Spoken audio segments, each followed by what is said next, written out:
Hello everyone, in this video how to glow behind text in Photoshop. Let's begin. I already created a new document.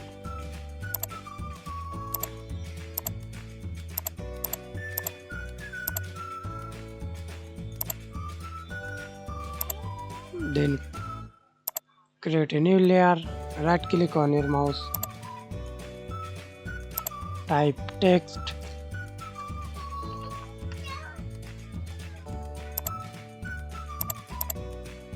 press Ctrl T, hold shift, then double click the text layer, glow, size, select glow color,